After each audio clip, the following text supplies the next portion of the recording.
Of protecting the organization assets. Now, when I say assets, I mean computers, I mean databases, I mean applications, I mean the end users, I mean the physical premises, etc., etc. So we are supposed to protect those assets. And we're protecting them from what? We're protecting them from unauthorized access, from hackers themselves, or cyber threats, or cyber attackers, malicious programs, and also unauthorized access into those assets that we've just mentioned. Now, let's look at what cyber threats are. In simple terms, cyber threat generally is all the malicious programs that cause damage into those assets that we're just from mentioning. So the applications, the servers, the databases, etc., etc. And some of the cyber threats that we are looking at include hacking, phishing, ransomware, via the network, trained from getting outside from their home.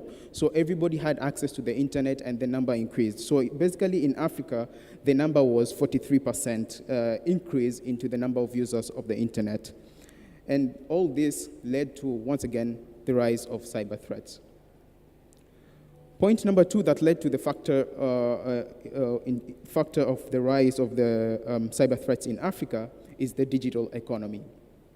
So in the map that you're seeing in front of you is basically the global leaders of the digital economy. So that's basically the Chinese, USA, UK, German, and Japan.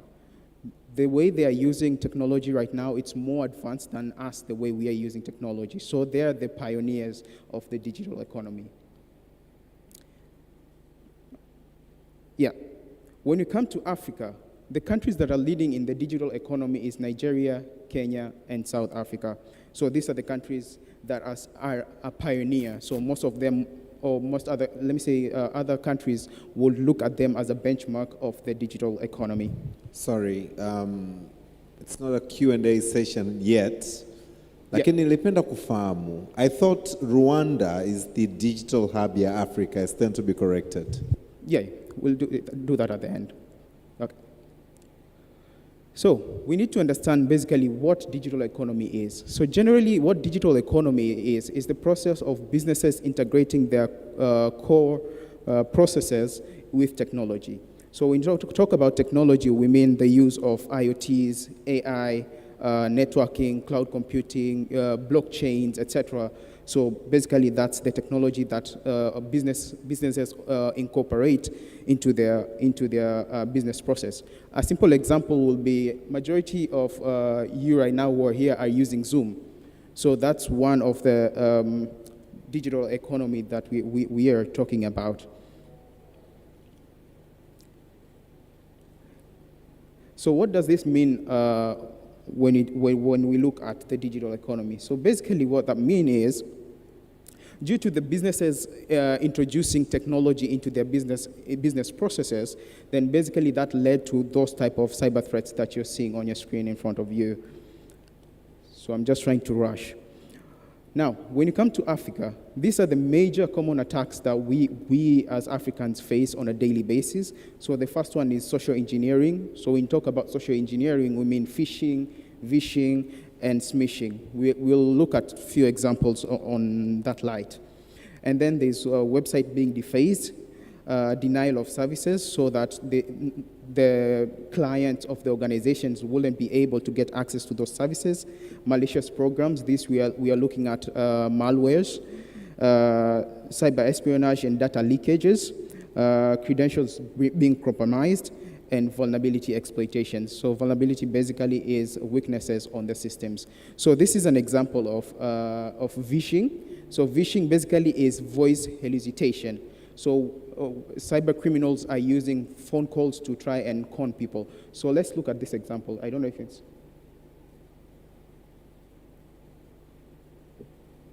Can we get any voice?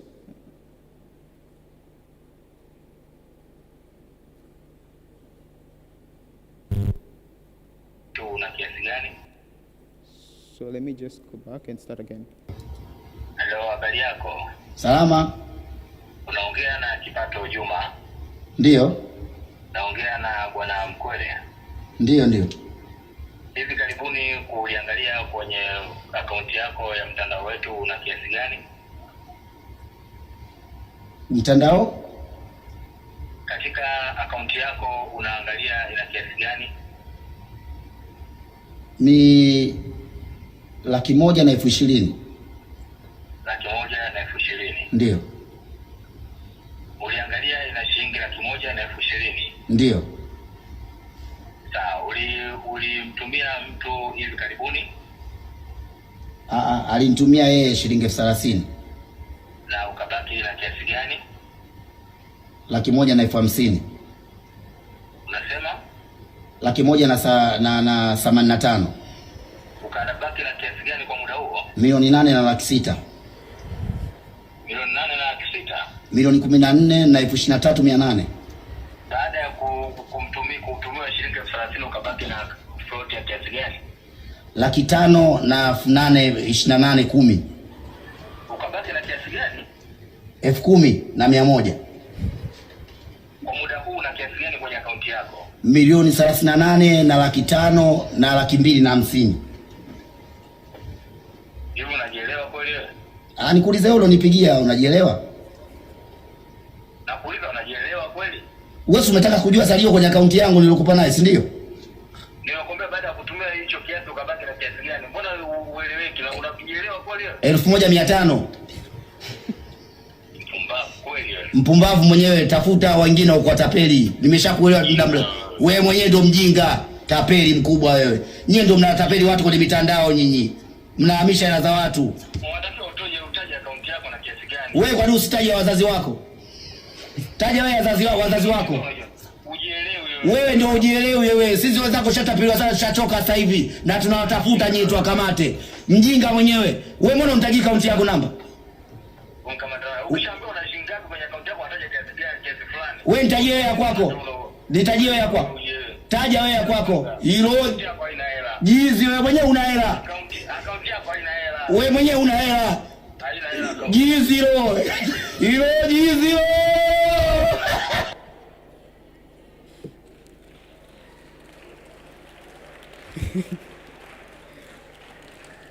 So that's just one example of how cyber criminals try to steal our finances from, victims.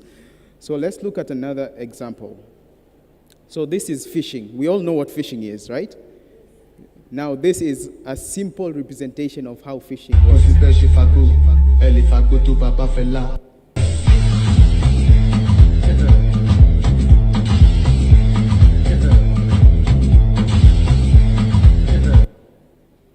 Who understood what happened?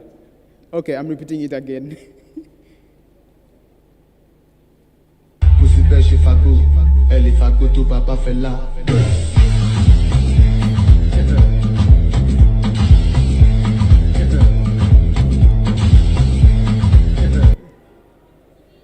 So, who understood what happened?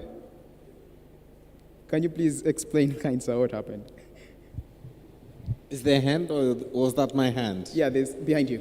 Behind me. Yeah. Good. Okay, so simame.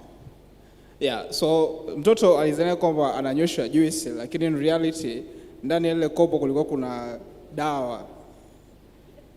Yes. So basically that's how phishing occurs.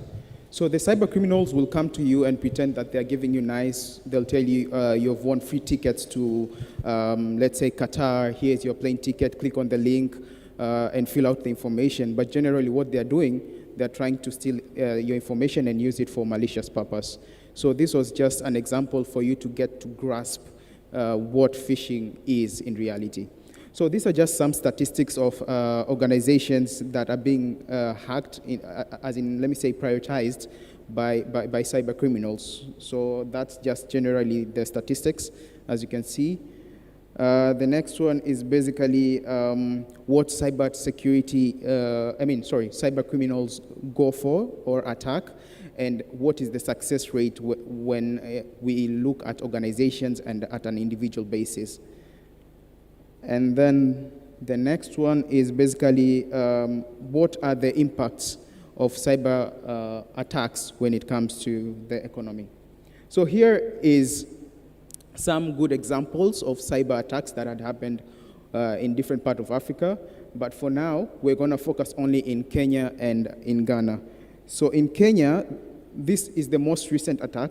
So number one, there was a cyber criminal group called Anonymous Sudan, which basically hacked their e-citizen. This is where, let me just say it's a platform where you can apply for citizenship in Kenya.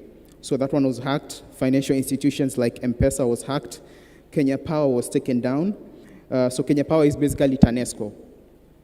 So that one was taken down. The National Transportation Safety Board was taken down. Kenya Railway.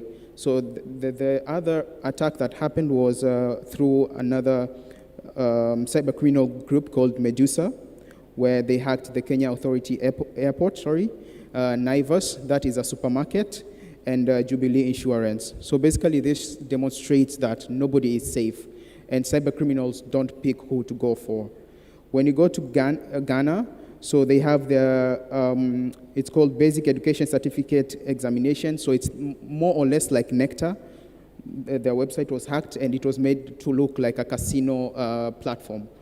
And then the government institution was also hacked, one of their websites, and then once again, a company similar to TANESCO was also hacked. So that was their electric company.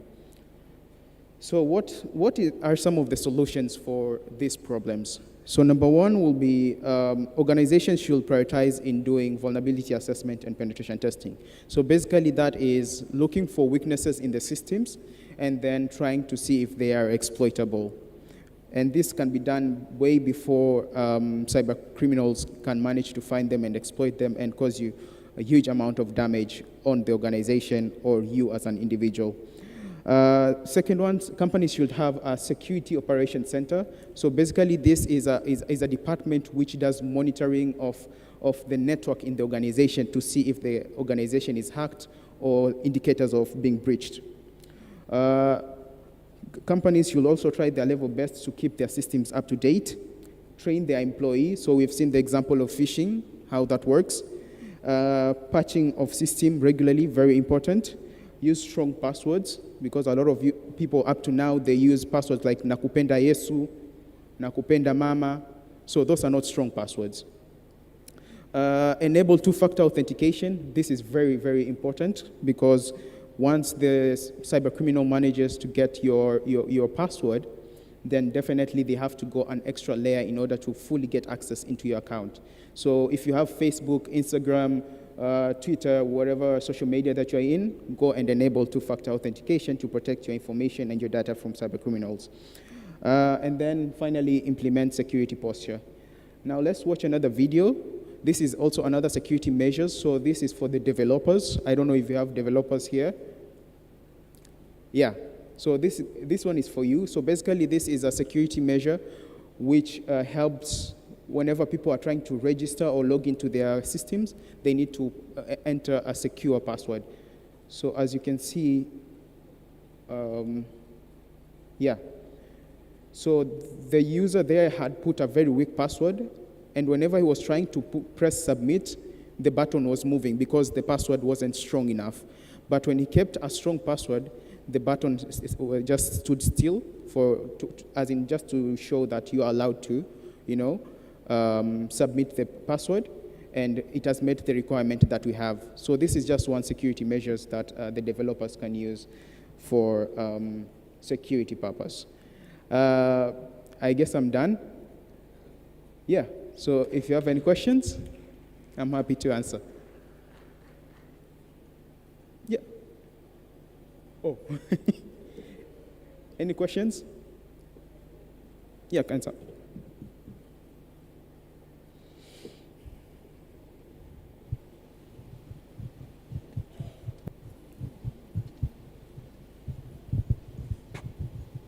Habari za saizi. Kwa majina naitwa Privatus Albert, ni mwanafunzi wa mwaka wa pili chuo kikuu cha Dar es Salaam.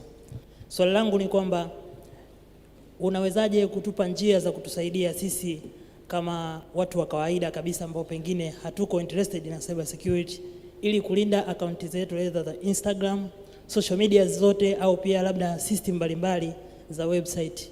Kwa ni njia gani au ni vitu gani tuvifanye ili tuwe salama katika mtandao? Asante sana. Karibu. Kujibu swali lako, namba moja, kama kwenye presentation ilivyosema, unabidi enable two-factor authentication on your all social media accounts. So that's the first step. Second step, make sure you're using strong passwords. Sio passwords zile nakupenda Yesu, I love you mom, sijui your name plus date of birth, not those type of passwords. Siku hizi ukiangalia kama unataka kulogin into tuseme ndo una register for the first time on Instagram, utakuta Google yenyewe inakupa automatic suggestions of password. So unaweza ukatumia hizo kwa sababu they are very secure na they are very hard to crack. So unaweza ukafanya hivyo au ukatumia passphrase. Mfano unaweza passphrase yako ikawa mimi mtoto wa Mungu nakupenda sana, lakini katikati unaweka hizi special characters, at, capital letters, exclamation marks. So that's another approach. Nyingine ni kuhakikisha tu kwamba hutoi a lot of information kwenye social media yako, I mean kwenye account yako. Kama brother alivyosema pale, una post your location, watu wanakufuatilia. Kama Kenya, watu wanakuwa wanatekwa because of that, posting locations where they are, live locations. Ofisi yako ilipo. Lakini swali la pili, je, tuko salama na information zetu ambazo tayari tumeshazitoa mtandaoni, either kwa kujua au kwa kutojua? Halafu swali la pili ni nini hatima ya hizo information zetu? Je, kuna namna yoyote either tuzifute au tufanyeje? Tunatakiwa tufanye nini? Kuna makosa either tumewahi kufanya. Nini tunatakiwa tufanye kutokana na hizo information ambazo tumesha share kwenye mitandao? So sorry, kabla hujakaa chini, naomba tuende taratibu. Swali la kwanza sijakisikia kabisa. Swali la kwanza ni namna unavyopatikana. Namna? Yaani mtu akihitaji kukupata. Yeah. Ilikuwa kwenye slides. I don't know. Uliwahi kutoa haraka kidogo? Unaweza ukachukua picha, nimeweka my information, lakini unaweza ukaingia hata Google sasa hivi ukasearch Karim Mchata. Karim ya KH, so KA ile ya Mandonga ile. Ya kwangu ni KH. Kwa hiyo unaweza ukasearch ukapata all of my information, Instagram, Twitter, YouTube channel na kadhalika.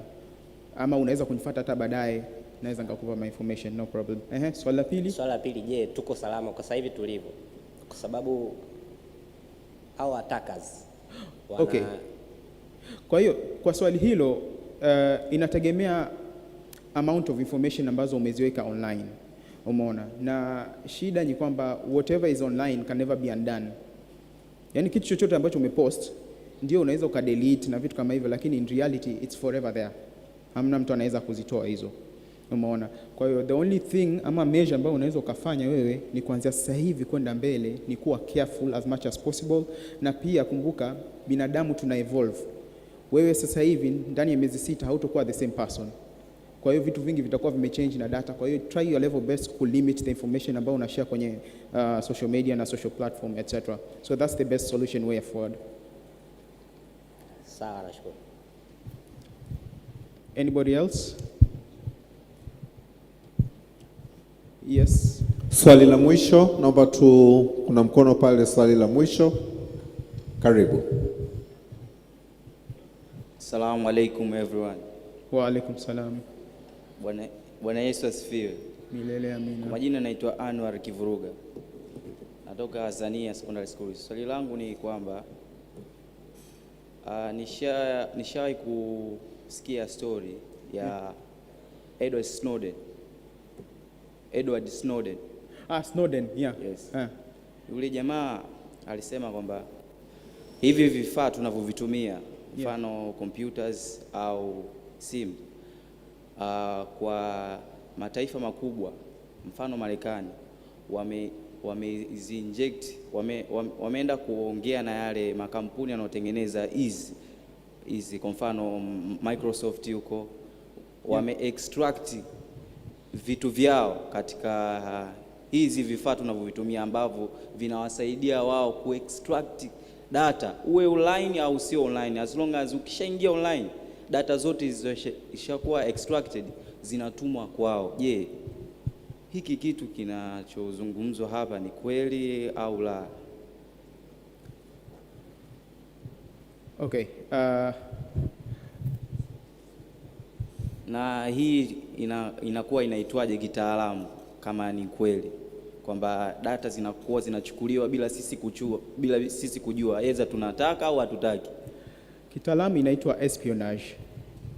Kwa hiyo basically wanajaribu ku exfiltrate data zako kwenda from one point to another.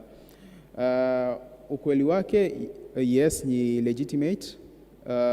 Currently sijasikia hizo tetesi kwa sababu tuna hizi international organization, international human rights na vitu kama hivyo, na sheria kibao ambazo zinalinda sisi watumiaji wa hivi vifaa vya elektronikia, mfano kama Data Protection Act, Human Rights Act, Computer Misuse Act na kadhalika. Kwa hiyo avoid kufall kwenye wrong side of the law, at least nowadays wana restrict hiyo, lakini kuna kuwa na sababu maalum ambazo zinaweza ku... Yes, what's the name of your school? Green Acres. Nam? Breaker. Mringa Secondary. Mringa. Yeah. Where's the school? Arusha. Arusha. So you came all the way from Arusha to attend this conference. Yeah. A big round of applause, ladies and gentlemen. Well done. Mimi nakwambia kuna watu wako hapa Dar es Salaam wamesikia kuhusu mkutano na hawajaja. Mungu anawaona. But all in all, ongera sana. Your future is very bright. So is the future of Tanzania. We are going on to the final session ya siku ya leo. Nataka tuwaruhusu mapema leo. And the reason tunawaruhusu mapema leo ni kwa sababu tunataka kesho mje fresh, mkiwa na nguvu, kwa sababu kesho Mheshimiwa Waziri wetu Nape Nnauye atakuja kufungua rasmi kongamano letu la ICT la Tanzania 2023. Kwa hiyo msikose. Kwa hiyo kwa wale ambao watafika asubuhi kesho mapema kama walivyofika leo, please take a note. Kuanzia saa 1 kamili ya asubuhi chai itatolewa hapa pale juu Kilimanjaro. There will be tea in the morning, and then from 8:30 tutakaa ukumbini tayari kabisa kumpokea mheshimiwa mgeni wetu rasmi Nape Nnauye, waziri wetu wa habari na teknolojia ya habari, akija kufungua rasmi TAIC 2023. Naomba niwalete the following on the stage. Abdalla Nyambi yupo? Karibu sana, naomba tumpigie makofi matatu. Makofi mnavyoyabana jamani. Asante. Nectar Richard. Nectar? Is that you? Young lady, wonderful. Napenda panels ambazo zina wakina dada. Makofi matatu kwake. Naomba nimuite on the stage Lalfeo Raymond. Makofi matatu. Asante sana. Na mwisho lakini sio kwa umuhimu, naomba nimlete kwenye stage Elisha Kato. Elisha, naomba makofi matatu kwake. Sasa chief, dada ameanza kukaa kabla yako, afu unakaa naye mbali hivyo. Amekuintimidate Tusogee iko kiti hapo. Kaa. Very good. Kaka, nenda kiti cha kule kinachofuata, na kaka anayekuja hapa atachukua kiti kinachofuata. Wote tuna microphone mkononi? Can you hold your microphones? Sasa hii session inatakiwa iwe ndefu, lakini sitaki kufanya session ndefu. I really want to do a very short session. Lakini let's make it interesting. Sawa? Tunakubaliana wote? We make this session interesting, okay? We have a deal? Awesome. Mimi napenda proactiveness ambayo vijana tunayo. So now we are going to look on to, as we are all aware, tunajadili nafasi ya ICT katika maisha ya kijana. Lakini sio tu kwamba unaweza kutumia device yako. Ni kwamba unawezaje kutumia platform kama ilivyotoka Karim na ilivyotuambia asubuhi pia ya ICT katika kuangalia changamoto za ajira kwa vijana, lakini wakati tunaangalia changamoto za ajira kwa vijana, pia tunaangalia ICT inawezaje kutatua socio-economical challenges. Okay? Na kwenye plenary yangu sasa hivi ninao hawa vijana. Kwa hiyo watatuambia jinsi gani ICT startups zao zina promote vijana kuingia kwenye startups, lakini jinsi gani pia wanaweza wakatuambia tumeshaanza au tunakuwa tuna mawazo yetu, ni kwa jinsi gani tunaweza kuyapeleka mbele mawazo yetu. Okay? How we can scale up to the level that yanaweza yakatoka kutoka katika familia zetu au kutoka katika shule zetu, kutoka katika vijiji vyetu na wilaya zetu na tarafa zetu na wilaya zetu na mikoa yetu na nchi yetu kwenda nje ya Tanzania. Are we ready? Okay?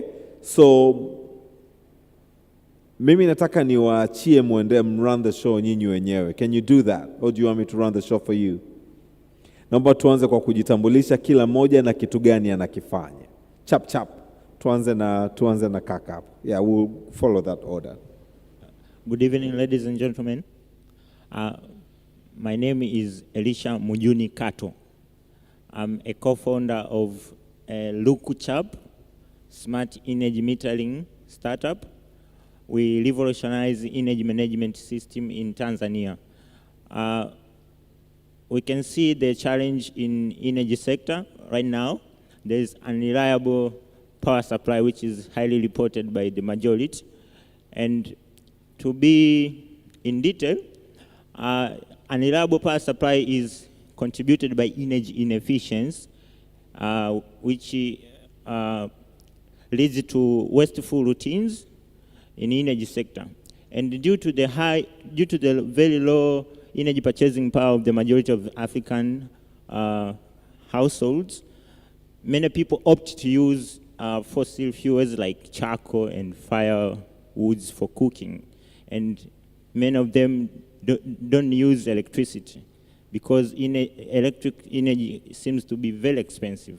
But also, going further, energy inefficiency leads to even conflicts during the energy, whenever it's the time to pay new electricity bill. For example, in rental households, people who share same energy meter, just using your smartphone and increasing energy efficiency and saving the cost. In this consequently led to increased energy efficiency, but also lowering the cost for energy bill, because when you make analysis at the end of every month, you will find that your energy costs have been lowered to up to 15%, yes, and the efficiency has increased to up to 30%. So we are increasing energy efficiency, we are lowering energy costs, and finally we are saving the planet from carbon footprints because the energy now is going to be cheaper. Thank you. Asante. Elisha, right? Unafahamu Kiswahili?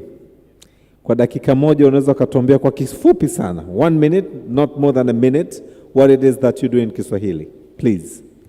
Kwa Kiswahili tunatengeneza mita janja, ambapo mita janja cha kwanza tuna solve tatizo hili la kuingiza umeme kwenye mita mpaka uende ukabonyeze token. Lakini sasa hivi unanunua umeme, kila kitu unamalizana nacho kwenye simu yako ya mkononi. Na pia ukiwa unapata pia notification au SMS kila siku kwamba labda umetumiaje umeme, lakini pia unaweza kuangalia kwamba sasa hivi unatumiaje umeme. Naitwa Abdalla Nyambi. Tunajihusisha zaidi katika kuipa thamani taka ya plastiki, hususan katika kutengeneza bidhaa mpya.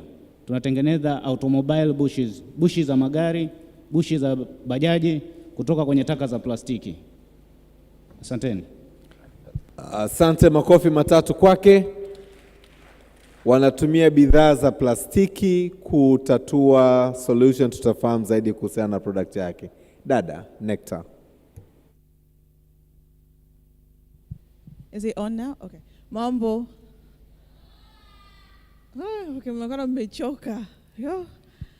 Sawa. Naitwa Nectar Richard. As weird as that name sounds, it's the same way kama mtani mnavyofanya. NECTA. Hamna R, hamna OR. That's just how it is. Naitwa Nectar Richard. Na I wouldn't say maybe in a startup, but I've been working with startups.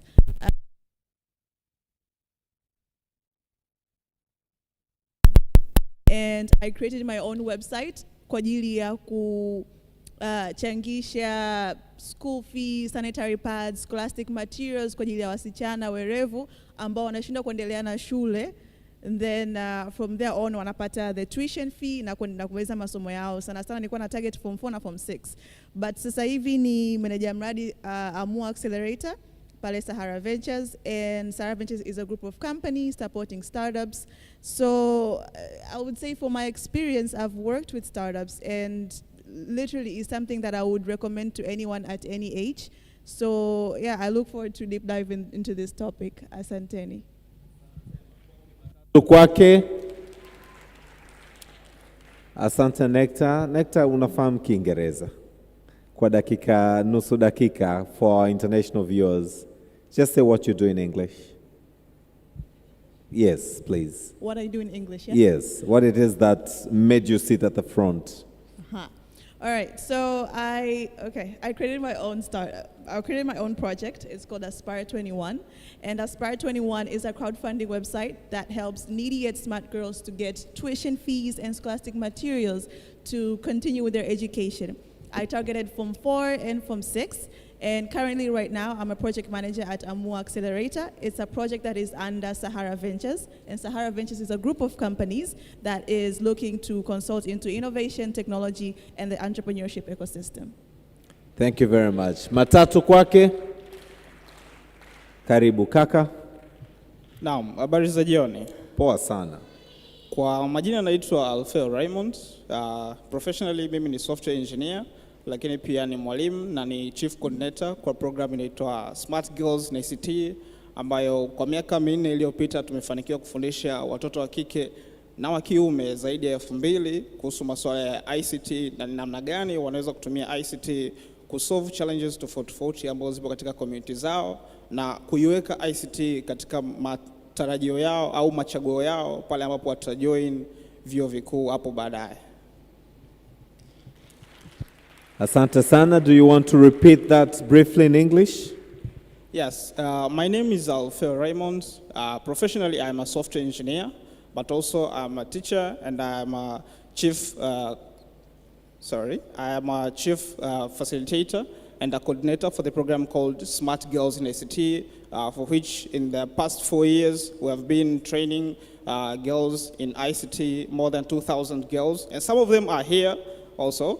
So about how they can use ICT to combat some of the problems that they exist in their communities, but also see how they can choose ICT as their choice when they join universities, but also use it to create any kind of businesses when they finish up.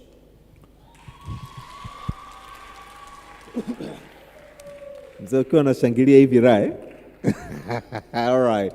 So very good. So I'm taking my second and third final series of questions, and then I'll open the floor for questions. Number 2, you all have solutions. You all have come up with digital solutions to address socio-economical challenges. Many young people here either are aspiring to even wear the shoes you are wearing, not the physical shoes, but to be where you are. Tell them, how easy or how difficult was it for you to be where you are, and what did you do to persevere through the struggles you faced at the beginning? Siku zote tunasema mwanzo mgumu, lakini tukishasimama tunasimama. Sasa naomba muongee na hao vijana hapa wanaotaka kuwa kama nyinyi, muambie sio inspirational zile bwana nyinyi sio nini. Nataka wewe uniambie bwana, mimi nilipata resistance kutoka kwa babangu, mtoto wa kike. Babangu alikuwa anataka nisome, lakini nikakaa siku moja nikamuelewesha. Nikamwambia baba, kuna kesho na kesho kutwa. Ajira siku hizi watu wengi wanamaliza shule hamna ajira. Ngoja mimi nianze kupambana hapa, nitasoma. nikatoboa. Kwa hiyo nataka tuongee na vijana, tuwape picha halisi ya namna gani wanaweza wakaanzisha startups zao, lakini changamoto ambazo wanaweza kukumbana nazo na jinsi ya kukabiliana nazo. Dakika moja moja. Kaka, tunaanza na wewe. Elisha, yeah? Karibu. Taongea kwa Kiswahili. Changamoto ambayo mimi nilipata ilikuwa ni ukosefu wa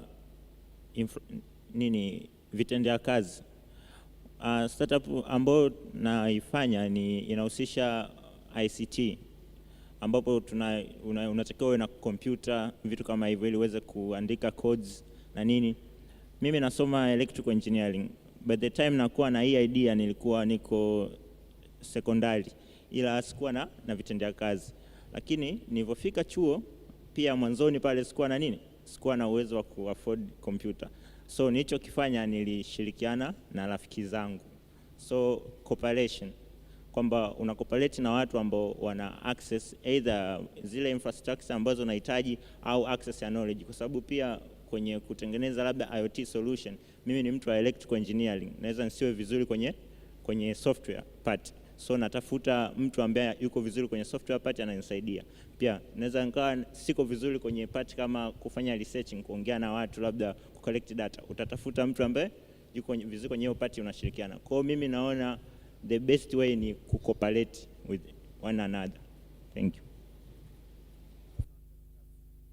Asante sana. Kuna rafiki yangu, dada yangu mmoja alikuwa ananiambia staff your weakness. Kama unafahamu una udhaifu kwenye kitu fulani, ule udhaifu, kama kuna mtu ambaye anaweza kaja kwenye biashara yako as your partner, get him or that person, get that person to be your partner. Staff your weakness. Na ndicho alichokifanya rafiki yetu hapa. Aligundua changamoto alizokuwa nazo, akatafuta mtu, wakatoka mbio pamoja, si ndio? Vema sana. Kaka, karibu. Asante. Kama mwanzo nilivyojitambulisha, naitwa Abdalla Nyambi, ambao ni founder wa Preo Company Limited. Nikienda moja kwa moja kwenye changamoto zilikuwa ni nyingi. Huo ni uhalisia, changamoto ni nyingi, hususan kulingana na in personal level, social level and even a structural level. Lakini zote unaweza ukazivuka kama ukiamua. It's all about mindset. Siwapi motivation, ni mhusika wa kwanza wa kile unachokianzisha ni wewe mwenyewe. Kwa mfano mimi binafsi moja kwa moja nilipata changamoto ya watu wa nyumbani kwanza. Nimemaliza chuo, natoka kipindi niko chuo nilikuwa na dini na masuala ya plastiki haya. Wakawa nasema vipi huyu jamaa kashachanganyikiwa nini? Kila siku anaongozana na mateja tena. Si anaenda kupotea. Kumbe kipindi hicho mimi nilikuwa nimekaa nafanya research, na uzuri rafiki zangu wa karibu ndio ambao nilikuwa nafanya nao project mpaka sasa hivi bado tuko nao ambao tunadili na hiyo project. Kwa hiyo kinahitajika ni nini? Kwamba kama wewe una wazo, simamia wazo lako, zidi kupambana na wazo lako. Pia tafuta watu sahihi kwa wakati sahihi, omba ushauri kulingana na kile kitu unachokifanya. Kingine, social media hizi. Na kumbuka ilikuwa 2019. Tulikuwa tumeanza project zetu hizi kuzilaunch. Maana tumeanza muda kidogo, ila 2019 tulikuwa tunazilaunch, tunaziposti kwenye mitandao. Tunaposti, tunaangalia wakina nani wana response. Mara ya kwanza sisi kupata fund, nakumbuka Mohamed Dewji alikuwa ameiona Twitter post. Akawa ameenda ameilike, afu akacomment pale Twitter, very innovative. Alivyo comment very innovative, baada ya siku mbili mbele kuna mtu akaja kunitembelea, sitamtaja jina, nadhani ni mtu wake wa karibu. Akawa amesema bwana wazo lenu hili ni zuri, kuna kitu chochote? Akawa ametupa fund kidogo pale. Alivyotupa fund ndo pale project ilipoanza ku speed up. Kwa hiyo cha msingi ukiwa na wazo uendelea kulipushi, omba ushauri kwa watu sahihi. Afu kingine, kuna kakauli vijana tunapenda kujidanganya kwamba elimu sasa hivi haina issue. Hapana, inategemeana na elimu ipi. Tafuta maarifa kulingana na kile kitu unachokifanya. Soma sana, search, jifunze katika sehemu tofauti tofauti. Hakuna project ngumu kama ukikutana na watu sahihi. Kama iko kweli kwenye damu na una passion nayo, lazima itatokea kweli. Kwa hiyo asanteni. Asante sana kwa mchango mzuri sana. Naomba nisisitize kwenye jambo moja ambalo amelisema. Mara zote, sio mara moja wala mara mbili. Mara zote tunapokuwa na mawazo endelevu, business ideas, concepts, opportunities ambazo tunaziona, tunaposhirikisha watu mara nyingi huwa wanavaa jicho la hataweza. And they try all the time to walk us out of that. Okay? Kwa hiyo always know who you want to consult for an advice, a guidance. Oftentimes, wafuate watu ambao you know they will add value into your life. Sawa, ukimfuata mtoto mwenzako ambaye yeye akili yake imejaa michezo, Simba na Yanga, wasanii, sitaki kuwataja tena, nisije nikashtakiwa, etc., they will walk you out of that. Ningewasimamisha wale vijana wangu wawili, yule binti pale na yule kaka wa Zania, wangeweza kuniambia ni kwa jinsi gani hawakumshirikisha mtu yote wazo lao. Leo wana prototype. Okay? Kwa hiyo kaka pia amesisitiza kwamba jamani, just know who you want to follow for advice and guidance. Okay? Mkurugenzi wa ICT Commission tunamfahamu wote? Moses, naomba usimame. Naomba tumpigie makofi mengi sana. Labda hatufahamu huyu bwana ndio aliyeandaa huu mkutano. Ofisi yake, milango yake huwa haifungwi. Kama una wazo lako zuri na unajua litatatua changamoto, nenda ofisini kwake huyu bwana, atakuguide. He will give you guidance on how to go about it mpaka wazo lako lije kuwa fedha. Makofi mengine kwake. Asante. Kwa ameandaa mkutano huu wa 7 wa kimataifa just because he wants you guys, everyone here to know that yes, it can be done. Okay? Nectar. Utatuambia na siri ya jina lako. Baba alikuwa anafanya Nectar au imekuwaje? Tuendelee.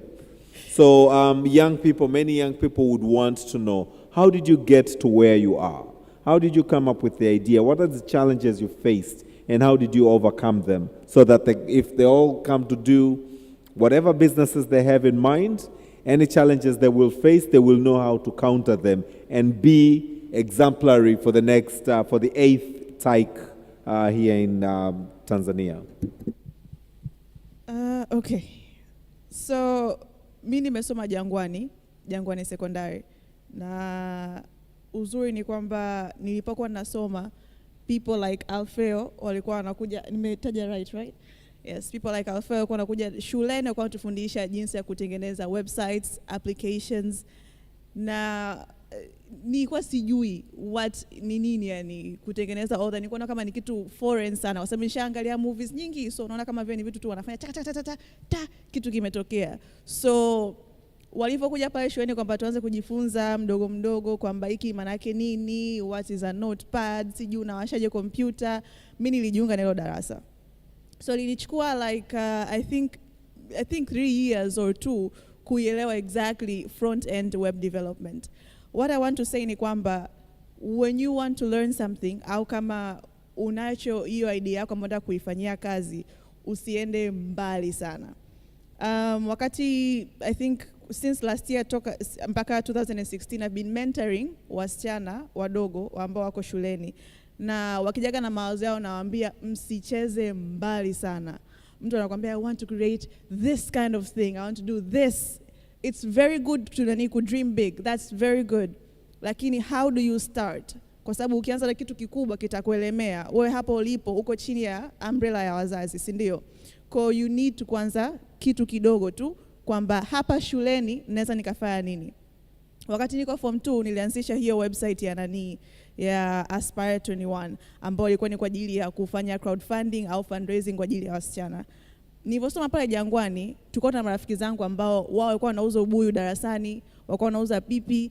Of course walimu walikuwa nakataza, lakini wao ndio walikuwa wanauza. Kwa mwalimu akija darasani, midomo mekundu, sijui mikono tayari ishakuwa ina buyu, na ikishafika by lunch time, yule mwanafunzi kashatengeneza profit yake. So ukija kuinvestigate why anafanya hicho kitu, it's because anataka kujikimu yeye kama yeye mwanafunzi, anataka kupata nauli yake, anataka kununua vitabu, anataka kufanya nini. So Nikaona kwa nini tunaua zile spirit za wale wadada kutengeneza their own businesses. The issue ni kwamba hawana pesa ya kujikimu. So I created a website. Sikufanya mimi mwenyewe. I involved my friends pia. Kwa sikuanza mbali kwamba I want to need. Of course it's very good kuwa na very big dreams. You need to have those big dreams. But where do you start? Unaanza sehemu ndogo shuleni. Wanaokuzunguka hawa watano. Ni tatizo gani ambalo unaona ni la wakumba? So yeah, so start small, start at school. Mimi na uhakika shuleni kwenu mpotoka kuna programs ambazo labda hamjawahi kuzisikia au hamjawahi kuona kama zina manufaa yoyote. Give it a week au hata siku moja, ingia, jifunze, angalia what's there for you. I never thought I would be a developer one day, and now here I am. I'm partly a developer and a project manager. So you can imagine kwamba hivi vitu sio tu kama unavipuuzia vinapita. You are here leo, you are very lucky kwamba uko hapa umevaa uniform. You're the priority. Kwa hiyo ukitoka hapo, hata ukimfuata the director right now, you have more power than me. Mimi ni mtu mzima tayari, so of course I don't, taongea atapita. But wewe umevaa that uniform, that's your power. It's kwamba you're young, you are intelligent, so go and ask the question, go ask for whatever is that you can gain from this. Yeah, so me, I would say start small. I would say start at school, whatever you have, use that resource. Usiskip kwamba mimi naona kama ni kitu kidogo sana. Of course it's something small, but inaweza kusaidia wewe kuendeleza kuwa ukubwa. Na hata mtu akija kutaka kuinvest in your business au labda kukusaidia, atauliza umefanya nini mpaka sasa hivi? What's your prototype? Umefanya kitu gani? Then unaonyesha bana, so far according to what I have, resources ndio nazo mpaka sasa hivi nimefanya hiki hapa. Always start small, start with your surrounding, tatua changamoto ambazo ziko in your surrounding, you are off to a very good start. Asante, makofi matatu kwake. I promise in about 10 minutes tutakuwa tumemaliza mdahalo wetu kwa siku ya leo. Next amenikumbusha vitu viwili. Kuna chuo kimoja maarufu sana nchini Marekani kinaitwa Johns Hopkins University. Motto yao inasema hivi: think big. Kwa wazo lolote ambalo unataka kuja nalo duniani, just think big. Lakini start small. Ndio Nectar amekuwa akisisitiza. Anza kidogo, kuwa na wazo kubwa, lakini anza kidogo, but act fast. Sawa Usizubae. Yani wewe ushapata wazo, unaanza kidogo kidogo, go faster with that idea that you have. Lakini pia amenikumbusha kijana mmoja sasa hivi yuko mbali sana. Vijana wengi, nani anacheza basketball hapa? Nyinyi wanafunzi mnacheza michezo gani? Maana nikisema mdako kuna wengine hata mjui ni nini. Who is playing basketball? Who is playing volleyball? Who is playing football? Sasa kuna kijana mmoja, yeye alikuwa hawezi kucheza basketball kwa sababu alikuwa mfupi. Basketball inahitaji advantage ya urefu kidogo. Kama kwetu mimi ndio mfupi. Kwa hiyo wadogo zangu walicheza basketball, mimi sikucheza. Huyo kijana baada ya kuona hana advantage, ni mchezo anaoupenda, akawa anaenda kwenye supermarket, soda ya takeaways zinazouzwa mtaani 1000, supermarket zinauzwa 700. Akawa anaenda anachukua za baridi, baada wakati wa break kwenye basketball alikuwa anawauzia wenzake. Sawa Sasa hivi ni mmoja ya matajiri wakubwa sana Dar es Salaam. Just from that sport, alikuwa anapenda ule mchezo. He used to like it very much. He used to enjoy watching it. He couldn't play it because he was short in stature. So what he decided to do, I will be selling soda, and he made lots of money. Kwa unapokuwa na wazo, unapokuwa unaona kuna fursa sehemu, usije ukasema hii fursa bwana, ngoja nimwachie so and so. Itakupita na utabaki kusema ilikuwaga wazo langu lile. Ilikuwaga wazo langu lile. Okay? So you think big, you start small, but you act fast. Asante Nectar. Kaka, tumalizie, nitakuja na swali langu la mwisho alafu tutaruhusu maswali mawili, then we'll close this session for the day. Yes, so tuambie, vijana wanataka kufahamu safari yako na changamoto ulizokutana nazo.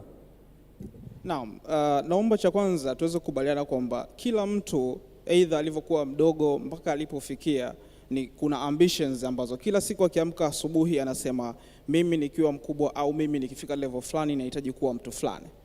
Lakini hizi level hizi ambitions huwa zinabadilika kutokana na changamoto tofauti tofauti au hali ya maisha jinsi inavyokuwa. Tuseme ukiwa darasa la 4 utasema mimi nataka kuwa rubani.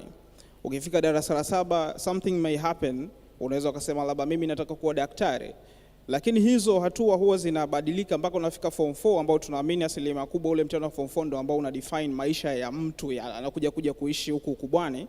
Anakuwa tayari kuna ambition ameiweka pale, na asilimia kubwa ya hizi ambitions huwa ndo zinakuja kudefine maisha yake ya mtu huku mbele. Sasa kwa kutambua kwamba kuna zile ambitions ambazo mtu ambaye huwa anaziweka kipindi yupo shule ya sekondari, tuseme form 1, form 2, form 3, form 4, tunaamini kwamba hata anavyokuja kujoin chuo sawa kwa masomo ya science au kwa arts, ina depend na kitu ambacho alichagua kukifanya wakati yupo sekondari. So kwa kutambua kwamba maamuzi mengi ya maisha ya baadaye huwa yanatokea kipindi cha sekondari, tukafikiria kwamba sisi kama ambao tulipata privilege ya kufika huku tulikofika, tunawezaje kusaidia wale ambao wapo kule chini ambao bado hawajapata potential. Tunatambua kwamba kwa wale ambao tumesoma masuala ya sayansi darasani, unaweza kukuta kwamba 70-80 ni wapo wanafunzi wa kiume tupo. Wanafunzi wa kike wanakuwa 2, 3, na mpaka mnafika wakati wa graduation unakuta either wapo wawili wamebaki wachache sana au hawapo kabisa. Sasa hii changamoto baada ya kufuatilia tulitumia design thinking, unakuta kwamba kwa yale maisha ambayo mtu anaishi kutegemea na jinsi watu wanaokutana nao ndio huwa inasaidia either kuongeza kile ambacho alikuwa hakijui au kumpa sababu ya kuanza kudadavua na kutambua kitu kipya ambacho labda anaweza kakiongezea kwenye list yake. Kwa hiyo kwa kufikiria hivyo sasa ndipo tukaja kuanzisha program ya hiyo Smart Girls in ICT, kuonyesha kwa watoto wa kike ambao wako katika shule za sekondari kwa kidato cha kwanza, cha pili, cha tatu, cha nne, cha tano, kuonyesha kwamba kuna kitu kinaitwa ICT. Sio ngumu, haijatengenezwa kwa ajili ya wanawake au wanaume peke yake au watu ambao katika maisha mazuri au katika maisha mabaya, lakini inaweza ikatumika na mtu yoyote na anaweza kaifanya mtu yoyote. Lakini sio tu ili uweze kuja kuitenda ni lazima uje usome chuo kikuu au kasoma shule nzuri zaidi. Unaweza ukawa na background ya aina yoyote na unaweza ukafanya chochote, lakini mradi una uwezo wa kufikiri na kutenda. So kwa kusema hivyo, naomba niseme kwamba haijalishi una background gani, lakini ukiwa unatambua unachohitaji kukifanya, ukiwa unajiweka katika mazingira yale ambayo yanaweza kukupeleka kutoka sehemu moja kwenda sehemu nyingine, unaweza kufika sehemu yoyote. Kwa mfano, mimi babangu ni fundi seremala na mamangu ni mwalimu wa shule ya msingi, lakini wao hawajawahi kusikia ICT ni nini. By the matter like mwaka wa kwanza wakati naanza mwaka wa kwanza kwenda mwaka wa pili walikuwa hawajui ninasoma kitu gani. Lakini mwisho wa siku walivyokuja kusikia wasema ndio madude gani. Kama ningesema kwamba familia yangu ndio idefine pale ambapo nilianzia nifanye kama wao na kufika pale ambapo walifika wao, sidhani kama tungefika hapa. Lakini pia sidhani kwamba tuna uwezo wa kufanya kile ambacho tunataka kukifanya kutokana na mazingira tuliopo. Unaweza ukapata kitu cha kufanya kutoka kwenye changamoto ambazo zinawazunguka wengine, na si kila solution ambayo itengeneza ni lazima iwe ya kutengeneza faida. Kuna muda fulani unaweza ukamsaidia mtu ambaye ana shida ndogo sana, lakini ile furaha ambayo anaipata ikawa ni furaha yako pia. So kwa kuambia watu wote waliopo hapa ni kwamba unaweza ukawa una wazo, unaweza ukawa una uwezo, lakini unaweza kwamba ukawa hauna wazo au hauna uwezo. Amini katika community ambayo ulipo unaweza kukusaidia kutoka sehemu moja kwenda sehemu nyingine. Lakini pia nishawahi kukutana na watu ambao wameshafika sehemu fulani, lakini in the process ukaweza kuomba kwamba naomba unielekeze kitu fulani, na mwisho wa siku anakuambia kwamba hapana, hichi kitu kipo too advanced, wewe hauwezi ukakifanya. Sidhani kama watu kama hawa wanapaswa kuwepo katika jamii, si ndio?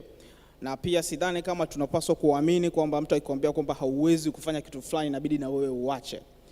Kitu cha muhimu ni kuamini kwa kile ambacho unakiamini, lakini pia ukiwa na mipango, ukiwa na ambitions, nikiwa mkubwa nataka kuja kuwa mtu fulani, hakikisha zile ambitions ambazo unaziweka unazifuatilia na zinakaa stable. Zisiwe zile za nikiwa darasa la kwanza nataka kuwa daktari, nimefika darasa la 4 nataka kuwa mwalimu, nimefika form 4 nataka kuolewa. Haifai kuwa hivyo. Na kwa kusema hivyo naomba nizime mic. Asante. Asante sana. Wewe ni mwalimu kwenye hii shule?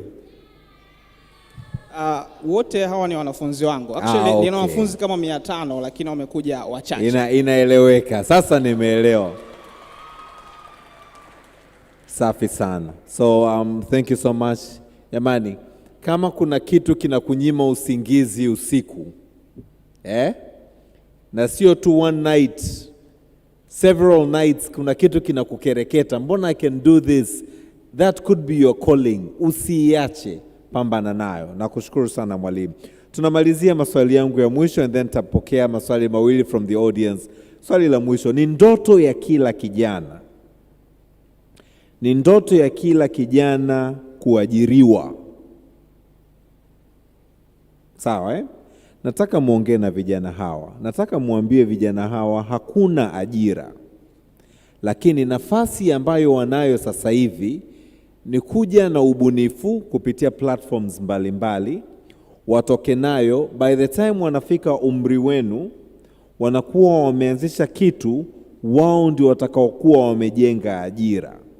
Sio wanamaliza form 6, wanaenda vyuo kuzungusha CV, baada ya hapo kutafuta ajira. Naomba muongee na vijana, lakini mkijitumia nyinyi kama mifano, mmepigika, mmezungusha CV vya kutosha na mkabounce, mkaona kwamba sasa hapa sisi ndio tujenge ajira. Elisha, tuanze na wewe. Kuhusu swala la ajira, ni kweli kabisa kwamba ajira hazipo. Ni ukweli mchungu. Zamani, wakati sio zamani sana kwa sababu obvious, wakati tunasoma, wazazi wangu walikuwa wananiambia nisome PCB ili nije kuwa daktari, nipate ajira direct nikitoka shule. Lakini sikufanya hivyo pia. Lakini pia nilipata ushahidi wa kuona kwa macho rafiki zangu au kaka zangu ambao wamemaliza vizuri tu huo udaktari, ambao wanasema wana ajira na bado wakakosa ajira na wamesoma shule nzuri.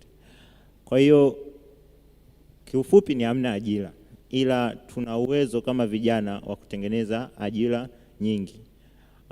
Kijana ukiona labda kuna challenge kwenye jamii yako, sawa, challenge fulani ambao watu wanalalamika sana, ukatafuta solution ya hiyo challenge, offer solution, ukatoa solution ya hiyo challenge. Wale watu ambao walikuwa wanalalamika mwanzo kwamba wanapata changamoto fulani, sasa umewapa solution ya ile changamoto, watakulipa kupitia hiyo changamoto, kupitia hiyo solution au utatuzi ambao umetoa. Kwa hiyo wewe, kwa maneno mengine, kwamba wewe utapata pesa au ujira wako pale. Lakini pia hiyo solution hautoitengeneza peke yako. Utashirikiana na watu, utaajiri watu, utaconsult watu wengi. Wale wote watabenefiti kutoka kwenye ile solution yako. Kwa hiyo haujisikii vizuri kwamba utakuwa umejisaidia wewe, lakini pia umesaidia na jamii yako kwa ujumla, umesolve ile tatizo. Lakini pia umesaidia na vijana wenzako wengine wengi kwamba sasa wana benefit kutoka kwako. Mimi bado sijamaliza chuo, lakini kupitia tu project tree ambayo naifanya, ilinisaidia nikapata fund, unakuta unapata exposure zingine nyingi ambazo na benefit kutoka kwenye hii solution. Lakini pia ambao nafanya nao, tunaoshirikiana nao na benefit kutoka kwenye hii solution. Kwa hiyo kwa sasa hivi mimi unakuta sijisikia hata sana kwenda kufanya kwamba nitafute kazi, ila ninakuwa interested sana kwenye kusolve matatizo kwenye jamii ambayo ndo naamini kupitia haya matatizo ndo tutatengeneza kazi. Asante. Asante sana. True Guidance, kaka, karibu. Asante. Nikienda kwenye swala la ajira, nadhani hili sijui niseme janga au ni nini. Natolea mfano kwenye kampuni yangu. Nadhani wiki 2 nyuma zimepita, nilibandika tangazo la ajira, na wengi ambao nilikuwa nimewafocus zaidi ni women waje kunisaidia pale. Kuna kufanya sorting and washing. Nilikuwa nahitaji watu 10 tu, lakini watu waliokuja si mchezo, ni watu wengi kweli kweli. Kila mmoja anakuja na kuelezea sababu zake, anakuambia mimi na changamoto hii. Sasa mbaya zaidi sio watu tu wa mtaani, ambao tunawazungumza wa mtaani, hadi professional walikuja pale wanahitaji ajira. Hii ikanifunza nini kichwani? Ikawa nimejifunza kitu kwamba tusipende kuchukulia idea zetu ni simple. Ikawa imenikumbusha mbali toka mwanzo naanza mpaka pale nilipofika. Na nikaja nikajifunza kitu kingine. Wengi hapa sawa, mnaweza mkawaza mkasema na mimi nitagenerate idea yangu, nitafanya hivi. Anaweza akawa rafiki yako ana idea, unaiona idea potential, akakuita mjoin, mkuze team, mweke team iwe ile wanasema dream team, mwe mna dream team, sio scream team. Mkiweka dream team, mnaweza mkajikuta nyinyi kwenye kundi lenu ndo mnatengeneza ajira za watu wengi. Sio kwamba idea itatoka kwa mtu mmoja mmoja. Hapana, idea inaweza mkawa mnaziadi kwenye ile idea ya mtu mmoja na ikawapa kitu kikubwa. Mfano hata huyu Facebook wakina Mark Zuckerberg. Sio kwamba wale idea zao wamezitoa wenyewe tu kichwani. Unakuta waliunda timu wakafanya mambo makubwa. Lakini ndani ya ule timu huwezi kumkuta member kwenye ile timu pia na yeye ni maskini. Hapana. Unaweza kukuta amefungua miradi mingine, amefanya mambo makubwa, anatengeneza ajira. Lakini swala hili kichwani la kuweka kwamba nikimaliza nitapata ajira, nitafanya hivi, hapana. Hicho kitu mnabidi mkitoe kichwani, ila jifanyeni kama nyinyi ndo mafounder, nyinyi ndo waanzilishi wa vitu fulani kuleta mabadiliko. Be a change maker. Thank you. Asante sana, nashukuru sana. Naamini vijana mnalipata hili Tunayapata Asante. Nectar. Okay. Mi nahisi from my end ni kwamba ajira nazuia kusema hazipo, nitasema kwamba skilled workers nao ni tatizo kidogo. Lakini as long as tukidevelop innovation ecosystem ikakua, basi we are very sure kwamba there will be an emergence of new jobs. Lakini kurudi kwenye level ya individual, I would say kwamba kutegemea kwamba nikimaliza nitapata kazi, that mindset of course itakushusha, kwa sababu hujui huko mbeleni utakufika ni mwaka wa nini. Probably at that time hizo kazi ambazo unategemea kuzipata, they are already replaced by machinery or the AI. You never know. So what I would say ni kwamba improve yourself, improve your own skill. Unajiposition vipi kwamba uonekane wewe ni must wa kupatikana. Kama wewe ni mzuri sana tuseme kwenye hesabu, then uko updated na the current labda technology kuhusu masuala ya hesabu? Yani unajua kuhusu vitu gani ambavyo vinaendelea katika ulimwengu unaokuzunguka? I would say position yourself in a manner ambayo mtu yote akija kwenye hiyo sekta ambayo unayoangalia anaweza akasema nataka mtu fulani kwa sababu ana 1 2 and 3. Umeona? It's how you position yourself. Mimi wakati niko Jangwani kuna zile projects na kuja sijui tunataka mtu aje kufanya hivi, tunataka huyu aseme hapa, tunataka amshike mkono sijui mtu fulani. Usio yule mtu fulani anaweza akafanya, like jipeleke wewe mwenyewe mbele. You never know unaweza ukapelekea wapi. And that's your spotlight. That's pale ndo unapojenga your own skill. Pale ndo unapojenga kwamba unazoea kukutana na watu kama hao, na ndipo unapotengeneza network yako. Kwa I would say kwamba improve yourself.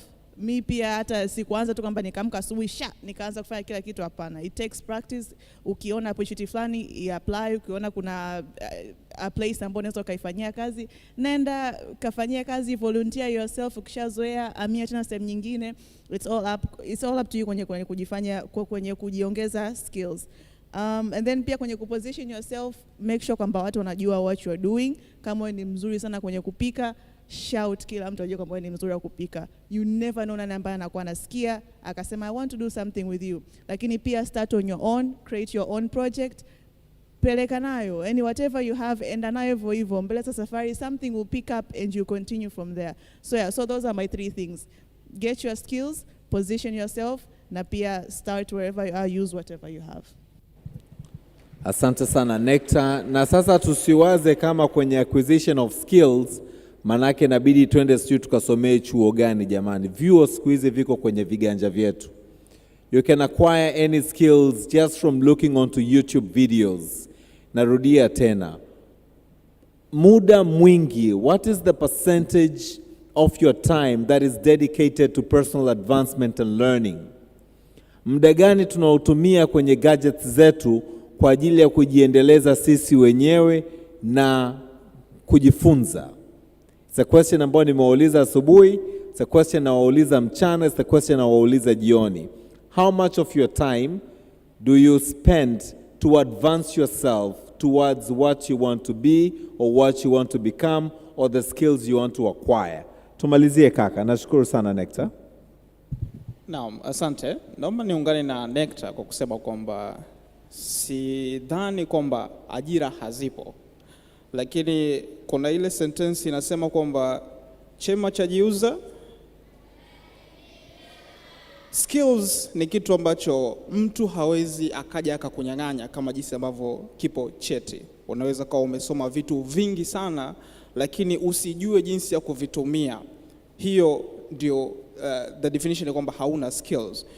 Nishakutana na watu wengi sana ambao wanaweza kawa wamesoma degree miaka 3, miaka 4 na kupata certifications za aina tofauti tofauti, lakini mwisho wa siku hajui ni nini anaenda kukifanya anavomaliza chuo au anavoenda mtaani. Kitu cha kuhakikisha ni kwamba tambua ambacho unataka kukifanya, na ukishatambua unachoweza kukifanya, kama hicho unachotaka kukifanya kinalazimisha wewe kuajiriwa, hakikisha kwamba unakuwa na kila skill, na sio tu skill, una uwezo wa kufanya kila kitu kinachopaswa kufanywa ili uweze kuipata ile ajira ambayo unaitaka. Na kama ni kuajiriwa, hakikisha unajua kila kitu ambacho kinafaa kuishikilia ile ajira yako, kwa sababu haijalishi umejiajiri au umeajiriwa, hiyo ni ajira ambayo ina define wewe ni nani.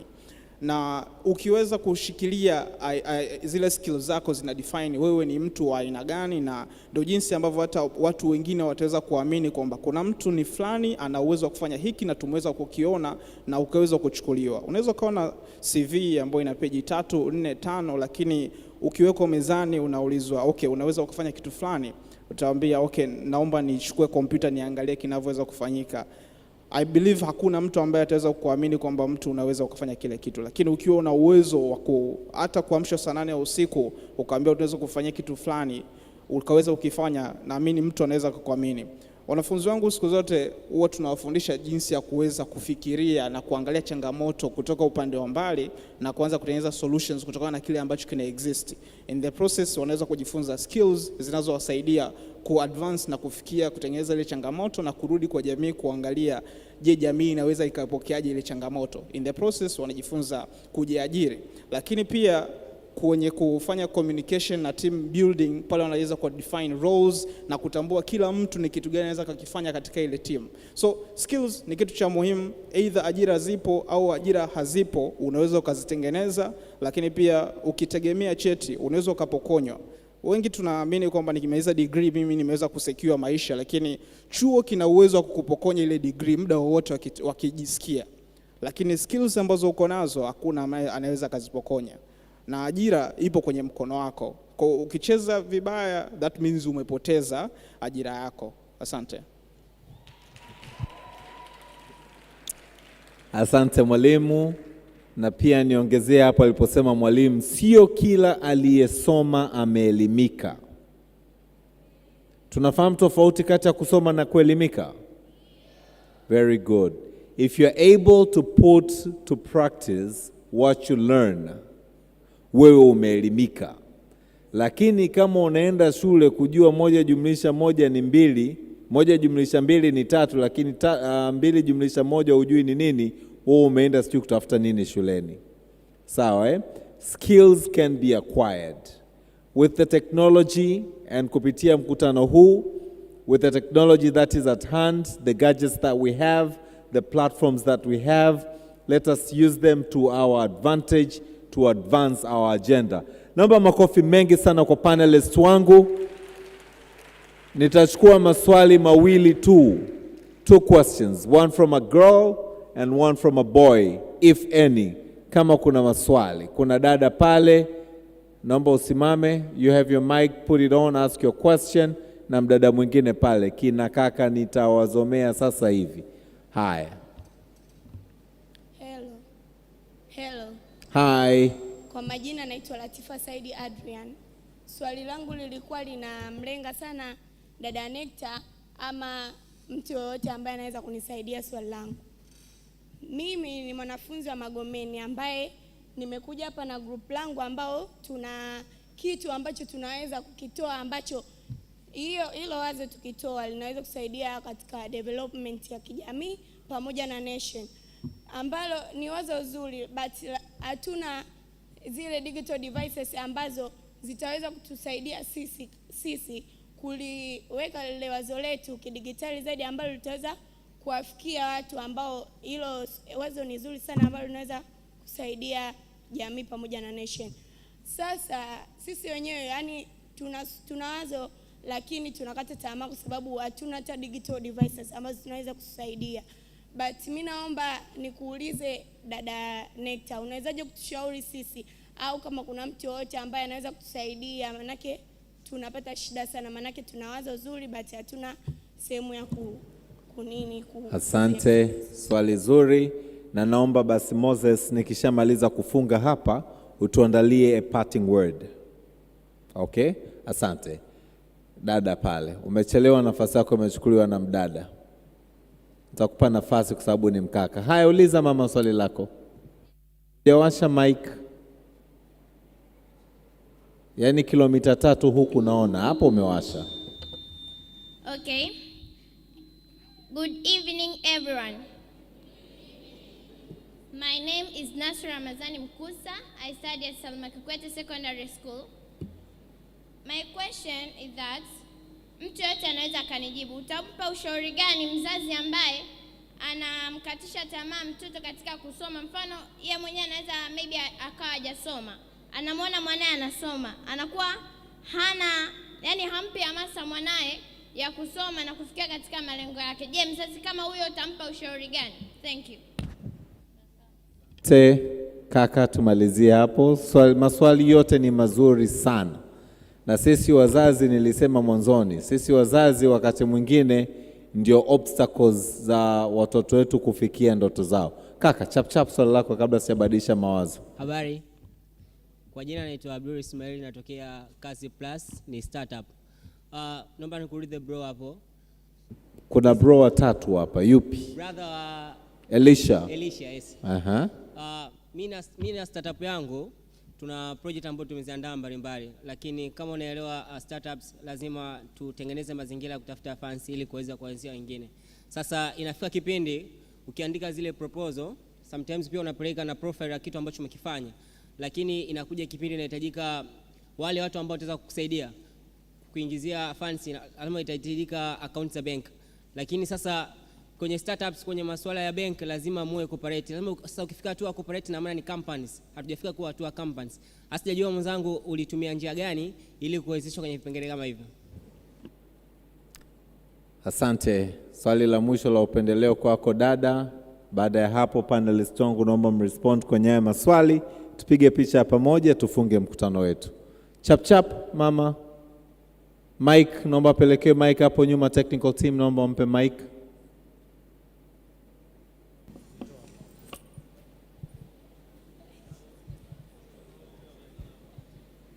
Changamka kidogo, changamka.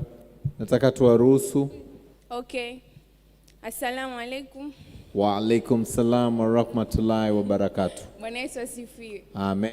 Sasa mimi nina swali, labda mtu wote anaweza kanijibu. Sisi kama wanafunzi tunakuwa tuna idea zetu, tunaogopa kwenda kuambia watu ambao wametuzidi kidogo. Tuna wazo labda wataweza kutuibia idea zetu. Mtu anaweza kwenda kumwambia akasema, hiyo haiwezi kusaidia chochote. Wewe idea yako mbaya, kafikirie tena. Wakati ushamwambia yashaichukua na kuifanyia kazi, afu wewe hakusaidii chochote. Kwa ushauri gani mtatugaia sisi wanafunzi ambao tuna idea afu bado tupo chini? Asante. Asante, wazo zuri sana. Karimu, unataka kusemaje? Karimu, unataka kusemaje? Unataka kujibu au unataka kuuliza swali? Unataka kumjibu? Umetisha sana Karimu. Haya. Naomba mic hapa mbele. Naomba tumpe mic. Basi wakati Karimu anapelekewa mic, okay. Nifanya, yeah. So, Steve Harvey alisema sometimes unaweza ukawa na great idea lakini never tell your great idea to small-minded people, kwa sababu small-minded people are going to kill your idea na you'll end up not doing it. Kwa hiyo katika watu ambao unaambia idea yako, tafuta watu ambao tayari have already made it in life, ama wapo katika nafasi ambao hata wewe mwenyewe ungependa uwepo. Hao watu ndio watakushauri vizuri katika mambo yako ya kimaendeleo na idea zako in general. Kwa hiyo hiyo ndo cha muhimu, angalia sana watu ambao unawapa ushauri. Na pia alisema inaweza ikawa pia wazazi wako kwa bahati mbaya, haijalishi. Kwa hiyo just be careful who you share information with. Yeah. Nashukuru sana. Tumemaliza maswali. Tunatakiwa tutoke umndani ili waje wafanye setup ya kesho. Naomba nirudie tangazo langu la awali. Jamani, wanaokuja kesho ni wale ambao wamealikwa au wamelipia kuhudhuria. Kwa hiyo kama wewe haujaalikwa au haujalipia kuhudhuria, shughuli ya kesho ya ufunguzi ambayo nilitangaza awali haitakuhusu. Sawa Kwa hiyo kuna wale walioalikwa, wageni waalikwa, lakini pia kuna wale ambao wamelipia kwa kujua umuhimu wa ICT na TAIC 2023, wakaweka, sio kulipia, wakawekeza. This is an investment. They had invested on this platform. Those are the ones that I had referred to. Breakfast will be served from 7 a.m. up to 8:30. 8:30 we will all be seated to wait for the guest of honor, Honorable Nape Nnauye, who will come to officiate TAIC 2023. Please take a note. Asante. Panelists wangu, naomba tu dakika moja kama kuna maswali unataka kujibu. Mwenzako kama akilijibu au usilijibu. Chap chap. Tuanze na Elisha, alikuwa na swali. Niende straight kwenye swali la bro hapo kwamba kama hauna account ya corporate account ya kampuni, it depends na huyo mtu anayekufund au source yako ya fund. Kwa mara nyingi kwa grant award au grant funding unaweza ukaweka account ya founder, kwa sababu wanakuwa unakuta at early stage wanajua kabisa startup haijakuwa established kama kampuni, bado mpo kwenye initial stages. Kwa hiyo ukiweka account ya co-founder au founder wanakuwa wanaelewa, which ndo mimi nilichofanya. Lakini pia ukiwa wanaenda kwenye VC funding ile ambayo ina base kabisa kwenye equity, ila wanataka kabisa uwe tayari umeshakuwa corporate. Kwa hiyo unaweza ukafanya zile initial steps za registration kabisa, kwa sababu kupata account mfano kwa NMB ni unatakiwa uwe na cheti cha, uwe na tin certificate, uwe na BRELA certificate, memorandum of association, zile vitu vyote ambavyo ulikuwa ulitumia kuandika kufanya kuregister kampuni BRELA uwe navyo. Sio ngumu, ni vitu kama vichache tu. Ukiwa navyo unafungua account ya benki, mfano kwa benki mimi ambayo nilifanya NMB. Yes. So it's not hard. Asante Elisha. Kaka? Mimi moja kwa moja nilikuwa naenda kwenye swala la kusema unakuta mtoto anajipushi lakini mzazi mwenyewe ndo anamrudisha nyuma. Madam uko shuleni na tunaamini wanafunzi wengi wanaamini sana walimu wao ukiangalia kuliko hata wazazi wa nyumbani. Ndio maana mwalimu akimfundisha mwanafunzi vitu vya ovyo afu akaja akaelekezwa nyumbani tofauti, mwanafunzi atamwambia mama hapana au baba hapana, mimi mwalimu hakunifundisha hivyo. Mnatakiwa mwafuate walimu wenu. Nadhani pia kwenye shule kuna clubs mbalimbali, penda kujoin kulingana na ndoto zako zile. Pia fuata watu sahihi pale shuleni. Kuna walimu tofauti, walimu wa discipline, na imani kuna mambo ya counsel and guiding. Nenda kaulize, usichoke kutafuta. Unajua ukichoka kutafuta basi ndo pale unapoipoteza ndoto yako. Uwe unajituma, nenda katafute, kuwa na discipline, utafika unapotaka kwenda. Forget about your parents, maana muda mwingine wazazi wetu na wenyewe unakuta kuna limit fulani ambayo tayari wanayo tokea mwanzo. Kwa hiyo wewe kama wewe kwanza jipushi, shirikiana na watu sahihi, search, uwe mtu wa, yani usiwe mtu wa kukaa, tafuta information ambazo unazitaka ili uweze kufika sehemu unataka kwenda. Asante. Nashukuru sana. Kofi Annan, kabla hajawa katibu mkuu wa Umoja wa Mataifa, alikusanya CVs za wote waliokuwa wamemtangulia. Akaangalia wana nini ambacho yeye hana, akavitafuta vile vyote, akahakikisha vyote yanavyo. Akaenda kuomba ile nafasi na akaipata, na hakukuwa na mtu wa kupinga. Kwa hiyo ametukumbusha panelist wangu hapa kwamba bado nafasi unayo, kile unachotaka kukifanya. Kama una kitafuta utakipata na mwisho utafanikiwa malengo yako. Nashukuru sana. Nectar. Okay. I think mimi nilikuwa na swali kule nyuma.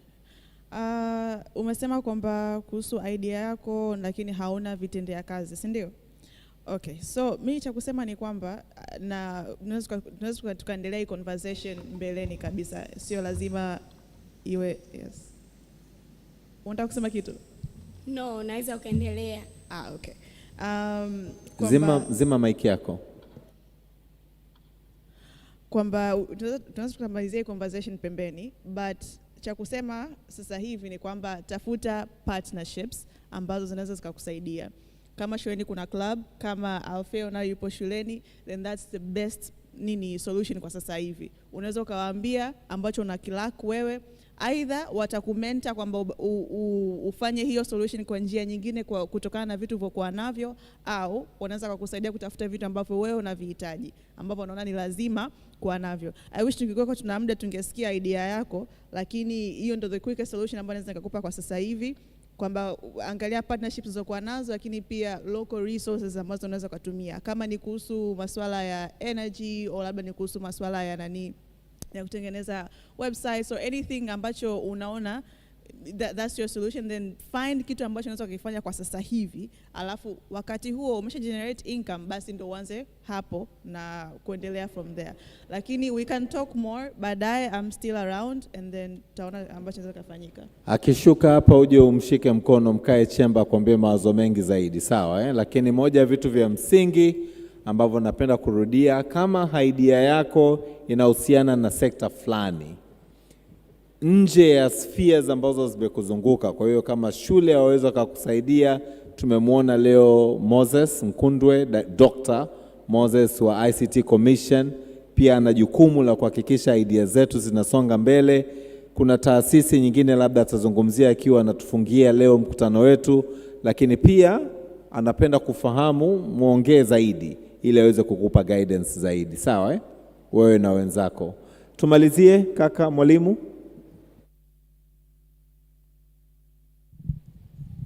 Naam, nafahamu kuna changamoto nyingi ambazo zipo katika jamii, lakini naamini kwamba tuna uwezo wa kutengeneza opportunities kutoka kwenye hizo changamoto. Pamoja na kwamba baadhi ya vitu vya kazi tunaweza tukawa hatuna, lakini tunaweza tukaangalia kwa vile vilivyopo tunavifanyia nini. Yes, na kwa kufahamu changamoto ambazo baadhi ya wanafunzi wanazo mashuleni, tumekuwa tukifanya partnership na baadhi ya organizations, hasa serikali pia, kutafuta baadhi ya vifaa, ingawa bado havifiki pale ambapo vinafaa. Lakini tuseme tu kwa sisi kama jamii, inapofika wakati tunapita kwenye sehemu na kuta kuna changamoto ya aina tofauti tofauti, kama tuna uwezo wa kusaidia, ni vyema tukasaidia, iwe ni kwa mawazo au kwa kutengeneza solution ambayo inaweza ikasaidia. Asante. Nashukuru sana. Naomba tusimame panelist wangu, tusogee mbele hapa kwa ajili ya picha ya pamoja, na wakiwa wanapiga picha ya pamoja naomba tupige makofi mengi sana kwao. Lakini tuendelee kupiga makofi mengi sana kwa mkurugenzi wa ICT Commission anapokuja kuongea na sisi na kutupa neno la kumalizia siku yetu ya leo. Moses Mkundwe, daktari, karibu sana. Makofi kwake. Asanteni sana panelists wangu. Well done.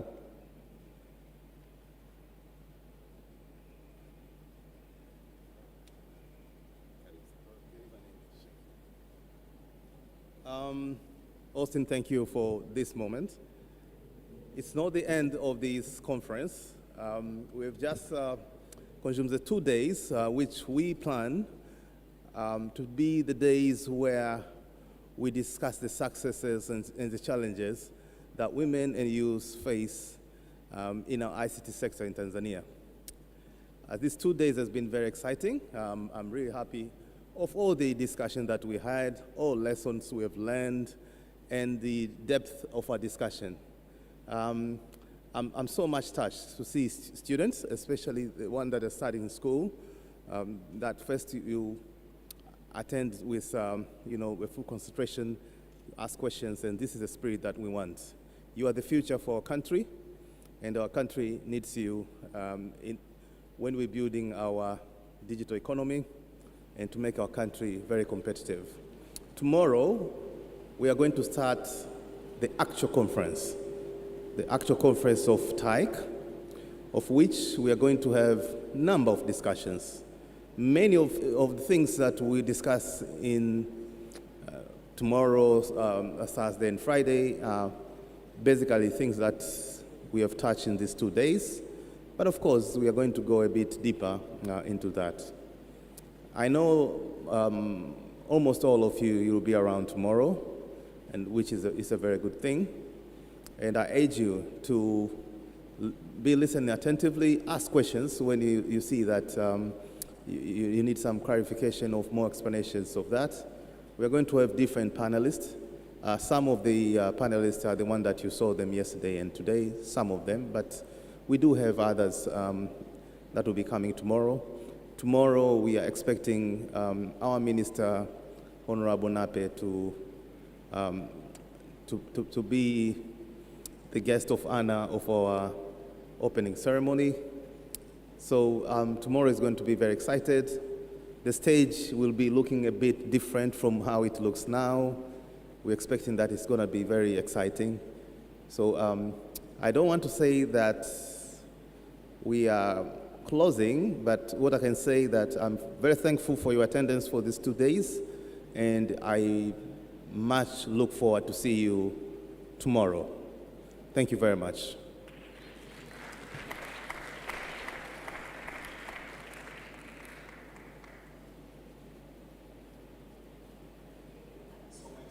We've come to the end of this day. Nawatakia wote jioni njema. Thank you. Naomba tujipigie makofi as we exit the room.